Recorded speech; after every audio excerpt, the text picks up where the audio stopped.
Hey, welcome back to COVID Kitchen Video 2 in this impromptu series. I told my brother Marco that I would help. I didn't say I'd help. I would demonstrate making pasta, and we are having spaghetti tonight. So I'm going to make some pasta. So I have a couple of things out. I have flour. I have semolina, which is a type of flour that comes from durum wheat. To be quite frank, some folks use all semolina. Some people use either type O or double O flour. I'm just using all-purpose as a mix because I'm cheap. We're gonna use some salt. Normally I would make 2 eggs, but today we're gonna only do 1, and we'll go from there. So I'm measuring the salt first, about 5 grams, just because it is harder to get a good measurement from the salt, or a lower number of grams if it goes in after the flour. So I'm going to do a 50-50 mix of semolina, and it would normally be 100 grams of flour to 1 egg. And normally I would make a 2-egg mixture, but this time I'm going to make a 1-egg mixture. So normally I use 120 grams because we use jumbo eggs.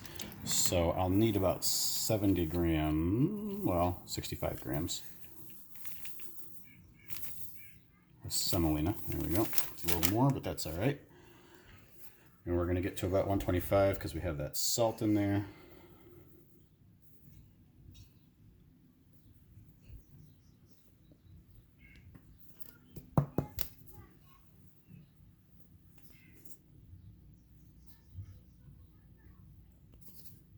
There we go, 125 grams. So I bring this over here. I'm done with my scale. Off to the side. I'm going to keep some flour handy just in case I need it. But in a very classic sense, what we want to do is mix this up so it is a homogeneous mixture of the salt, the durum, and the all-purpose flour. Right out onto the board, and we make our classic well.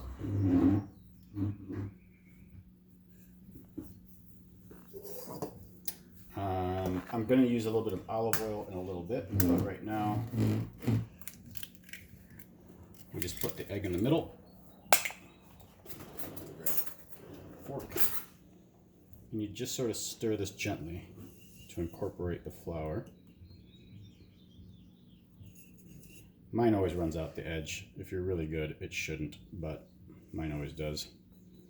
And if you bring a little bit of flour into the middle while you're mixing, then it should gum up a little bit more so it doesn't run quite so bad. If you do get a breakout of egg out of your well, then you can just get some flour and throw it around it and bring it back in. And that's usually what ends up happening to me. This is about as much luck as I've ever had.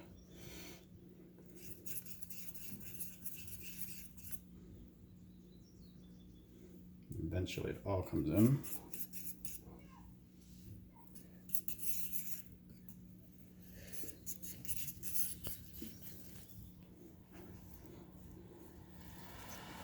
You don't have to use oil, but it's right around this time where I start to get a little bit of dough that I like to add just about 2 tablespoons or so. I'm only adding 1 because I only have 1 egg.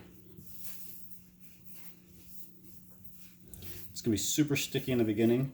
That is 100% fine. As you knead it, it stops being sticky. And you'll see what happens with that extra flour in just a second. It probably went in a little bit too early, but what you can do is get some flour on your hand and what's called flour wash your hands.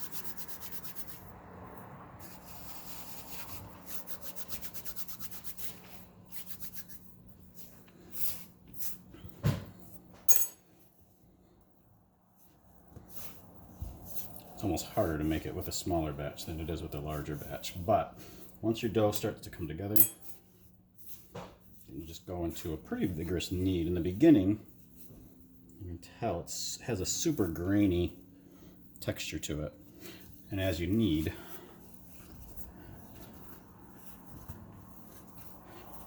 it's going to smooth out. And so the question is always, and to be honest, I'm still nervous about it myself, how long do you knead for? And on a 2-egg mixture, on a 200 gram of flour mixture, you're looking at about 6 to 8 minutes. If you do it pretty quick and do it pretty strong. But this might go a lot faster. I can tell it's actually probably really close already. But see how we resisted using that flour, extra flour? And now it's not very sticky at all. And so what you would do to knead is you really kind of create a fold and then push through. It really needs to stretch in order to form the proper gluten net on the inside. If your dough doesn't stretch, almost kind of rip a little bit, see, then you're not kneading it. If you're just rolling it, it's not kneading. You gotta really push it out. And I would say that's actually really good. It's a little on the soft side, but I think I'm okay with that because we can always add flour while we're rolling. So after you do that,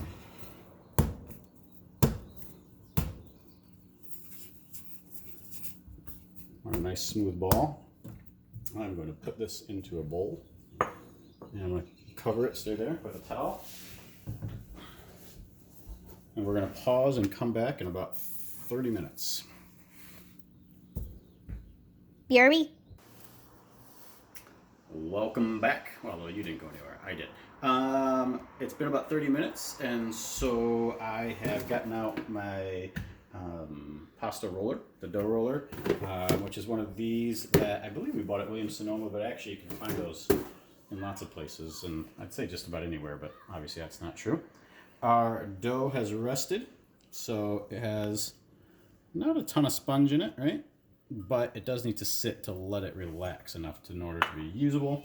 And so I'm going to set out a towel over here, which we're going to use to rest our pasta on. And then we have to roll out our pasta. So we want a little bit of flour, and actually I forgot. Need to probably cut that in half. And then I'm going to form this into a ball again. And also, I'm going to cover that up. So, want that a little bit flatter, and we want it rectangular because the rectangle shape is going to spread out when we press it. And that's going to give us the most squared profile with which to get the nicest, most uniform noodles. So you definitely want to give it a little bit of flour, but not too much because you want it to stick. So just a nice little light dust. I have this on the widest setting. This goes up to number 6. And we are going to press down to number 2. The reason you put these dog ears on it is because as it presses, it wants to push it out into an oval in the middle. And then this actually helps it to stay a little bit square, but honestly, not perfectly. Problem I have when I do flour it is that it can be a little bit tougher to get it started. So you want to go through one way and then the other on the same number. And then you move down one number. So now I'm on number 5.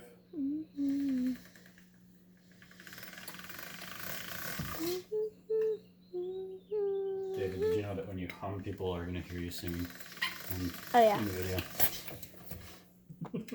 Sorry. It's like the soundtrack for pasta making. Ha. There we go. 2 passes. One more number down. And you want to put it in as straight as possible because otherwise it'll travel on you and then you'll get it so it's like all hitting the sides and everything like that. Sometimes if it's getting too wide, you can actually fold it in half different ways, different directions, and square it up a little bit. But this one's being pretty nice.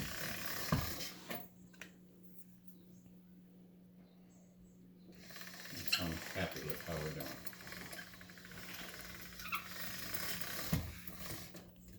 And this is the last one. I have noticed that just about every pasta that I have made, number 2 on the dial is the right number. That took a little bit of trial and error. But that's what we figured. Actually, this sheet is a little bit too long, but we have a plan for that.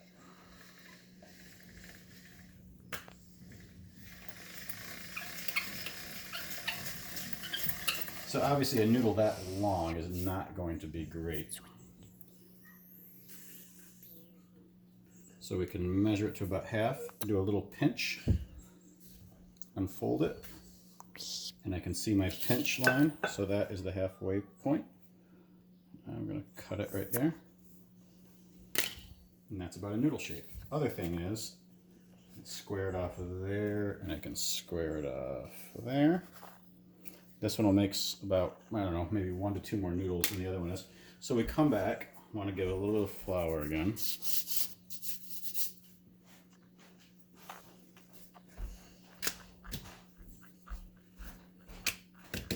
And it's sticking to the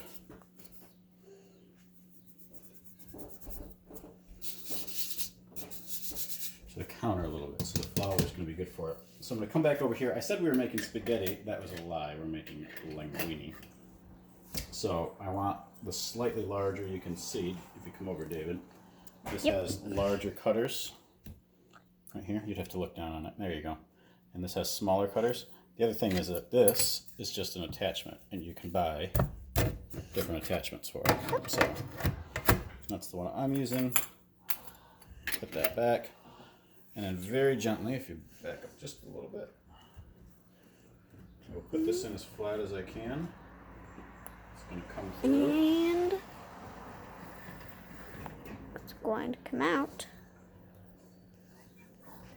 And then I catch it over my hand on the other side, and I travel very gently and nicely. And I have Noodles. my strings, and then I just lay those out. I can also make a nest, which is when you kind of twirl it up. Mine seem to like to stick a little bit when I make a nest, and so I prefer to lay them out flat.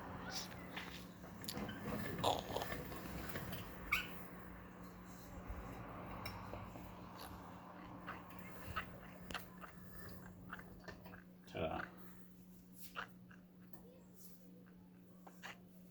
So we'll end up repeating that a couple more times. You see I have these scraps, and theoretically I could just get rid of them. I have 2 different options. I can do the same thing. Since this is about half, I can make the big long sheet, cut it in half, and make 2 different sets.